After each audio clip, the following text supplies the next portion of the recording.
a slightly different way.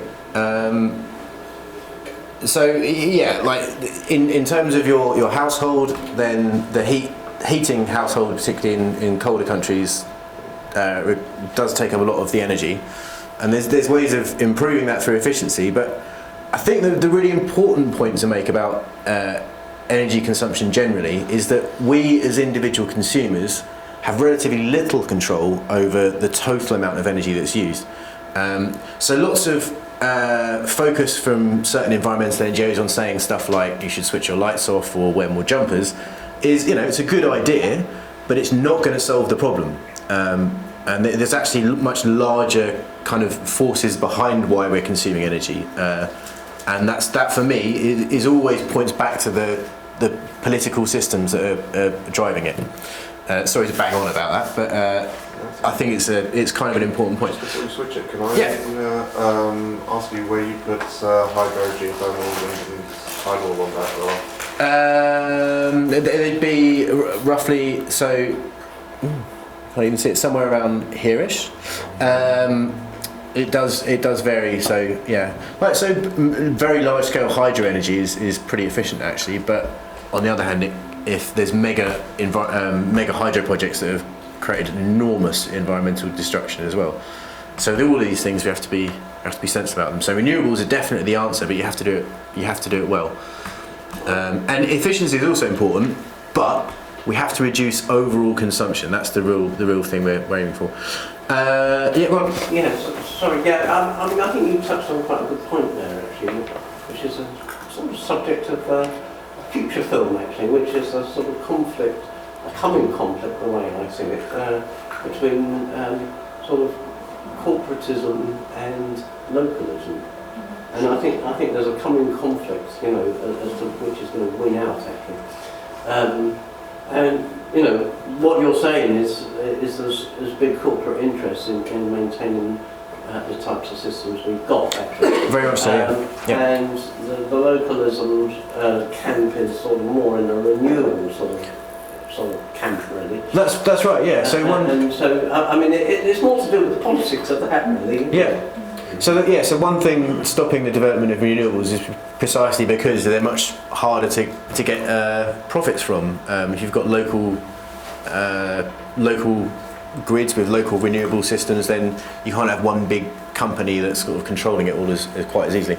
And just mention that that's the underlying theme in Naomi Klein's new book, is that in order to change our consumption patterns and reduce greenhouse gas emissions, we've got to change the political system. And it's about time that sort of mainstream writers actually took that on board and presented it as the major part of the problem. Absolutely, yeah. I think we have to be just a little bit careful about the corporatism localism argument, because I personally don't believe, and I think there are other people in the establishment and in the press who also don't believe that it's not a binary or a simple black and white situation, because just because with devolution, for example, and Manchester is now going to have a mayor, but actually 2 years ago it's actually rejected by referendum the idea of having a mayor, and it looks like it's been foisted upon Manchester. And I think we have to be very careful that underneath the claim that things are going to be done locally, it's actually not actually democratic. Actually, it's not power being given back to the people in some democratic way. It's underneath the localism that can actually be just exactly the same as a corporate agenda.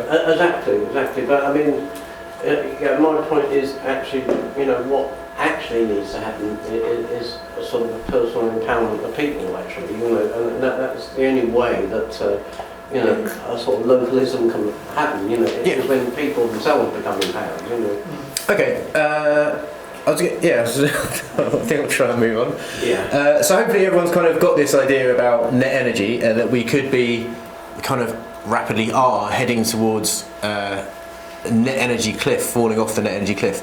And if we don't do something about it, then we could be in serious trouble. I mean, obviously there's stuff like climate change to worry about as well.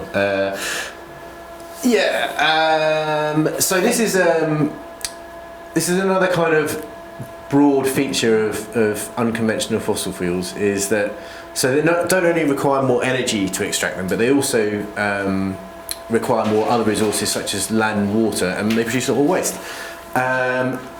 And the other thing is, the traditional oil and gas fields, like, they tended to be found in huge deposits in one place, whereas now we're moving towards unconventional ones, and they tend to be spread out over much wider areas, which also means that it increases the impact on local environments and local people.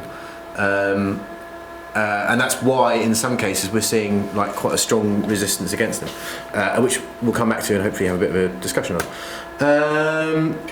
Yeah, so that's basically just this is kind of saying that this is where we're getting most of our energy at the moment, in these conventional sources, and as we move to the unconventional sources, so the net energy we were talking about before goes down, and the volume that they're found in increases.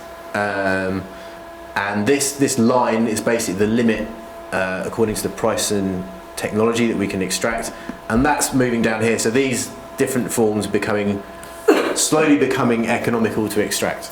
So the ones that we're moving into at the moment are sort of shale gas and shale oil and tar sands, and there's various other ones down here which will probably be, if we carry on the way we're going, will start to be extracted as well.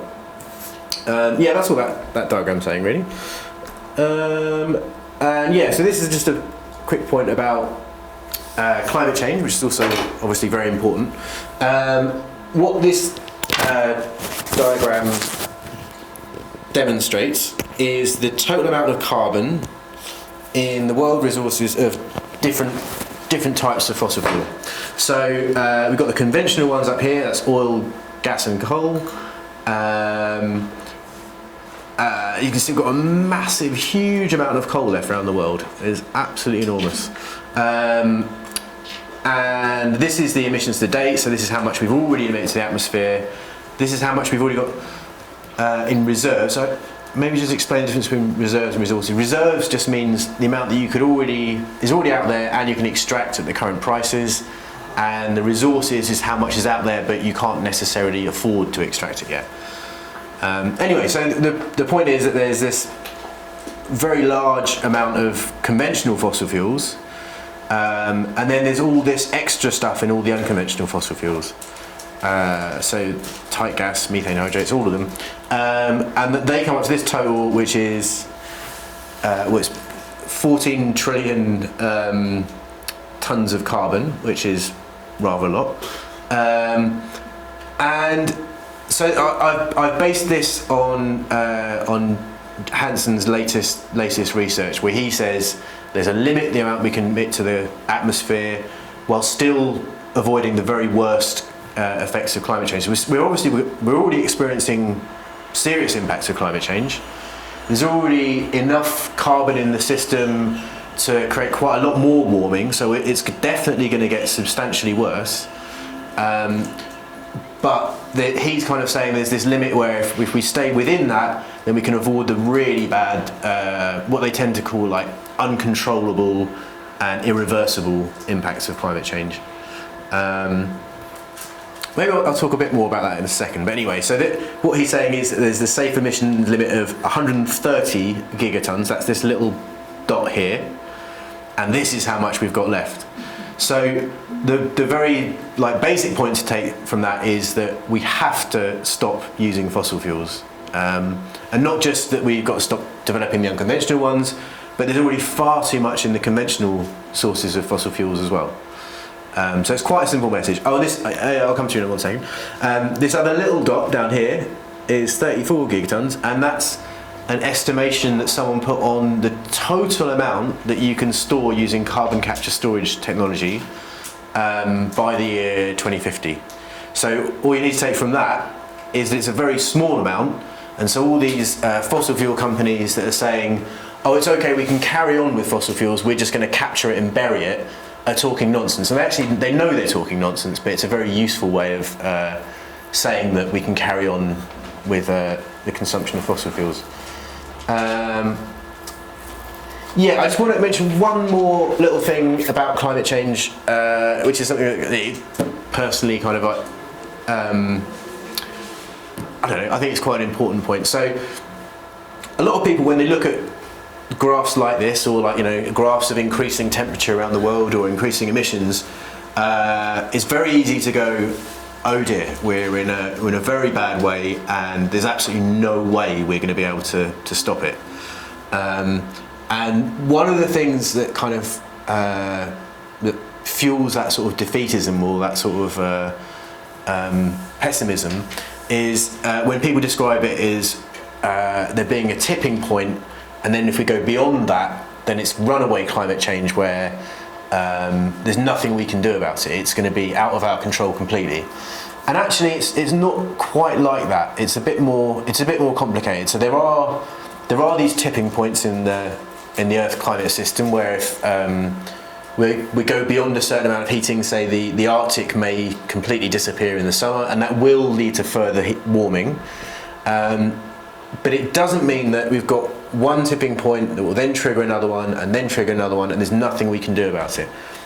We are still very much in a position to be able to stop the worst effects of climate change, but it's a very big problem. We have to act very quickly. So the only reason I try and emphasise that point is that a lot of people, when they get very more familiar with the climate science, then they start thinking, well, we're this close to being beyond like the global tipping point where there's no point in doing anything.